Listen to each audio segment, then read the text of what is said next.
Pakistan are through to the Super 8. England, New Zealand, Sri Lanka. That is the gauntlet they now face. And on paper, this Pakistan team looks competitive. But when you pull up the actual data from their group stage games, a very specific and very dangerous pattern emerges. Early wickets every single time. And those early wickets are creating a chain reaction that is slowly strangling this batting lineup.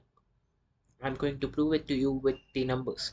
Stay with me because this analysis will completely change how you see Pakistan's Super 8 chances. Before I show you the problems, and there are real problems, let's talk about what Pakistan are actually doing well because their strengths are genuinely scary for Super 8 opponents. Three things: finding gaps in the middle overs, bowling average at the death, and bowling strike rate at the death. Let's go. Strength number one: Pakistan's ability to find gaps and rotate the strike in the middle overs. And this is important because, as we'll see later, when Pakistan lose early wickets, the middle overs become a survival exercise. But when they don't, when the top order stays intact, they are genuinely skillful at working the balls into the gaps. Total 4 scored across the tournament. Pakistan sit at the top middle part of this chart. But look at the middle over specifically in the next slide, and you start to understand where Pakistan scored their runs. They are a placement team, not a power hitting team. They use the field, they rotate, they find the gaps. That's a skill. But it also means if you set your field correctly, you can try them up. Middle over 4 specifically, the chart shows Pakistan at the top. But here is the crucial thing. Look at who is scoring those fours in the middle overs on the next slide because it reveals a massive dependency problem that could unravel everything. Now, this slide is where the story really starts. Saib Sarafan, 7 fours in the middle overs of 65 balls faced. He is Pakistan's most active scorer in this phase by a massive margin. Babar Azam, 5 fours of 48 balls. Decent. Usman Khan 4 fours, but only of 19 balls. That is a brilliant rate, but a tiny sample size. Salman Ali Agha 2 fours of 20 balls. Then Sadab Khan 1 4 of 29 balls. Fahim Ashraf 1 4 of 13 balls. Mohammad Nawaz 1 4 of 17 balls.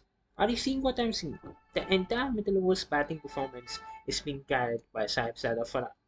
He is Pakistan's heartbeat, and I am going to show you exactly what happens to this team when the heart stops beating early. Now let's flip to the bowling because this is where Pakistan genuinely have world class numbers. And I want you to hold on to this because it might be the thing that saves them against England and New Zealand.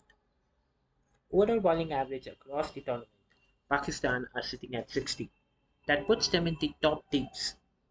That is a proper bowling attack performing well across all phases.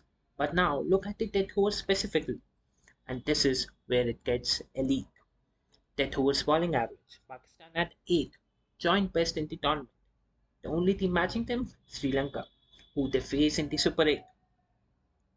Now, who is doing it? This slide is called Finishers Unable to Read Tariq, and that title alone should terrify opposing batting coaches. Usman Tariq, bowling average of 6 of 34 balls put. Bowling 34 balls in the death overs at an average of 6, he's picking up wickets for almost nothing. Sadab Khan average of 2 of 6 balls, elite.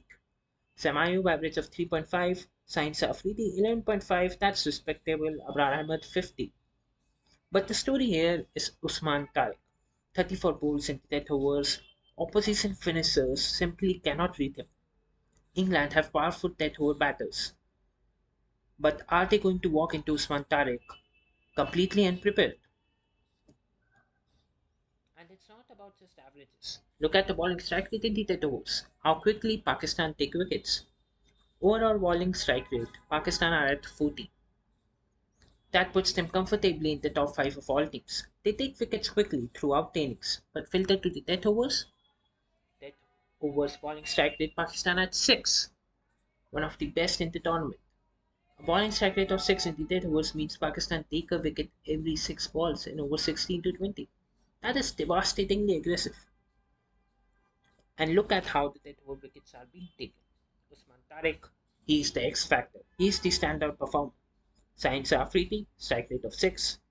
Sarab Khan, again 6. Sanayu, 3. This is a proper death bowling attack. If Pakistan's batting can give them something to work with, these bowlers will do the rest. The big question which we are about to answer is whether the batting can. Okay, strange still. Now the problems. And these are serious. Three issues that connect to each other in a chain reaction that could get Pakistan eliminated in the Super 8. Dots faced in the power play batting average and the middle overs batting strike. And here's what nobody else is saying. These three problems are not separate. They are the same problem playing out in the sequence. I'll explain. Issue number one.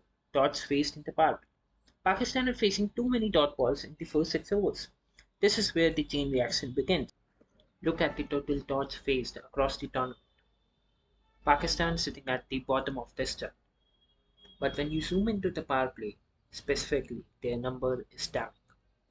Pakistan with 75 dots in the power play. Pakistan are taking dot after dot after dot in the power play. And dots in the power play don't just cost runs, they cost wickets. Because batters start taking risk to break the pressure. And that takes us directly to issue number two. This is the heart of everything. Pakistan's power play batting average. This is the direct result of all those dot balls. Batters under pressure, taking risks, getting out. Overall batting average, Pakistan sit at 22. That puts them right in the middle of the pack. Acceptable. But look at the power play average specifically, and this is where the alarm bells start ringing. Power play batting average, Pakistan at 22. That puts them 15th out of the 20 teams in the power play. But now let's go to the individual data. Saibzada Farhan having an average of 85. He's a complete outlier. He's miles ahead of every Pakistani batter. Sam Ayub, 15.75. Salman Ali Agha, 7.67. Usman Khan, 21. Good. Babar Azam, 6. Sadab Khan, 1. What does that mean for the middle overs? Well, look at the next slide because this is where the main chain reaction completes itself. Issue number 3. And this is the end of the chain reaction that starts with power play dots, leads to power play wickets, and lands here. A middle overs batting strike rate that puts Pakistan in serious danger against England, New Zealand, and Sri Lanka. Full innings batting strike rate, Pakistan at 132. That looks respectable. 12th in the tournament. Nothing alarming there. But filter into the middle overs and everything changes. Middle overs batting strike rate, Pakistan at 117. That drops them to 15th out of the 20 teams. And now here's why this directly connects to the power play wickets. When Pakistan lose Babar at an average of 6 in the power play, when Sam falls for 50, when Agha goes for 7, who is batting in the middle overs? New batters, under pressure, having to rebuild. And new batters under pressure don't score at 130 or 140 strike rate. They score at 79, at 61, at 52. And now look at the individual numbers. And this is where the connection between power play wickets and middle over scoring becomes crystal clear. Salman Ali Agha 160 strike rate in the middle overs of 20 balls. But he's only faced 20 balls across all the games. Why? Because he's been getting out in the power play. Average of 7.67 in the power play means he's barely making it to the middle overs.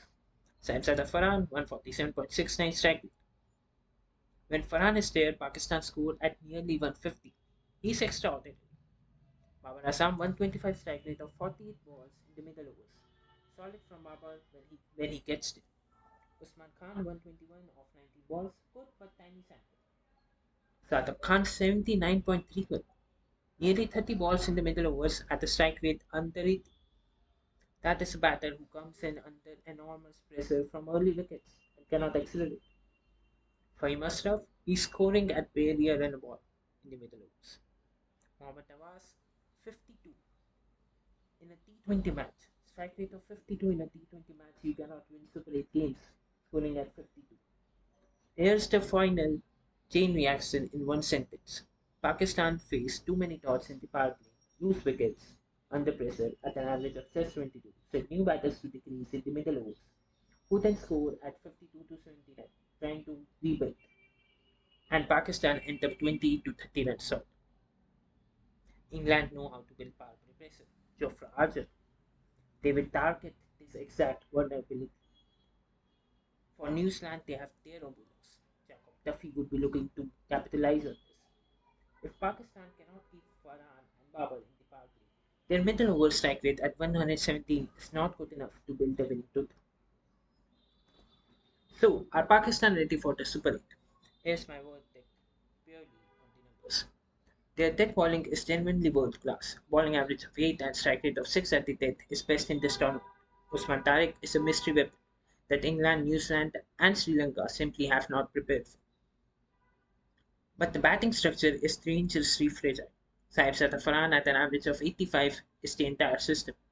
Every other power play batter averages under 22. And when those early wickets fall, Pakistan's middle over strike rate drops to 117 against England's pace attack in the power play.